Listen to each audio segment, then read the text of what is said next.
Saudara, kita lanjutkan lagi mengadakan deepening, memperdalam Tai Chi dan broadening, kaitannya dengan kehidupan dan pemikiran-pemikiran lain supaya tidak fanatik dan tidak dangkal ya. Kalau Anda hanya broadening tapi tidak mengenal deepening, tidak mengadakan deepening, ya Anda jadi dangkal, gabung-gabungkan aja. Tapi kalau deepening doang tanpa adanya broadening ya fanatik aja. Banyak aliran-aliran di masyarakat itu apa saja yang terjadi ya begitu. Jarang yang secara simultan mengadakan deepening sama broadening. Biasanya Anda ditekankan jangan murtad, jangan apa, lalu deepening ya, tapi akhirnya jadi fanatik kan. Wah, kita harus mengenal apa diversifikasi atau apa aneka-ragaman, harus belajar yang lain-lain. Tapi ya Anda hanya dangkal aja. Akhirnya apa ya sinkretisme dan akhirnya nggak banyak manfaatnya toh. Nah, kali ini kita akan membahas bagaimana sebenarnya Tai Chi Nusantara itu menarik. Karena kita punya, Anda bisa lihat kan di slide-nya, ada seorang profesor usianya 83 tahun, ahli dalam agama, hubungan antar agama dan psikologi agama, ya, dari Universitas Muhammadiyah. Dalam usia yang 83 tahun, dia masih bisa melakukan gerakan jongkok berdiri selama 5 kali. Sesuatu yang ya Anda bisa saksikan ya, jarang orang seumur itu. Dan yang menarik lagi, seluruh narasi dari gerakan Tai Chi ini yang saya omongkan dengan lisan itu dia rekam dan tulis itu. Wah, itu kan luar biasa tuh.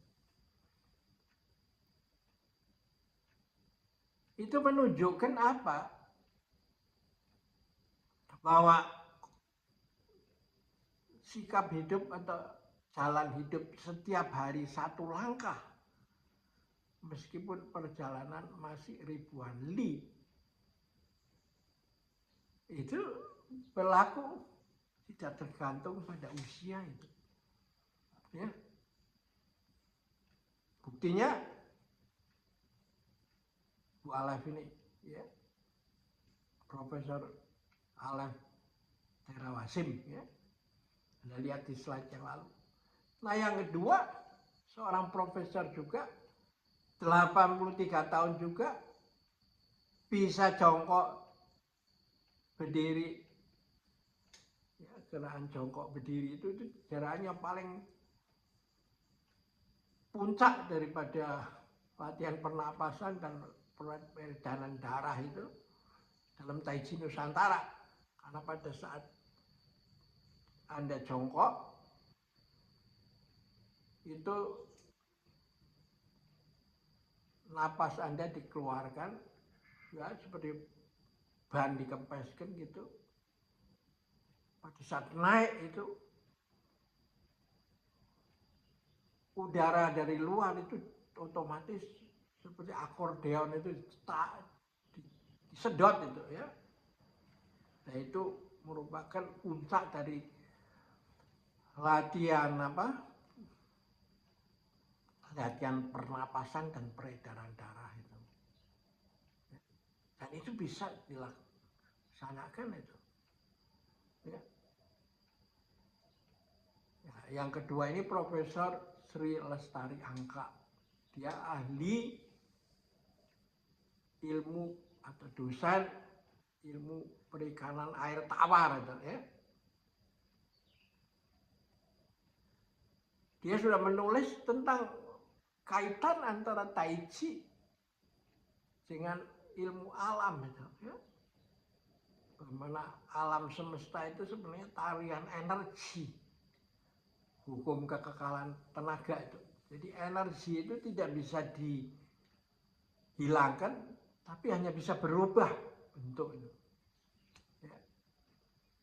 Dan energi itu adalah dia sedot dari alam dengan oksigen itu. Karena kalau Anda berlatih menyedot oksigen ketika naik gunung, semakin tinggi gunungnya kan napasnya semakin berat kan.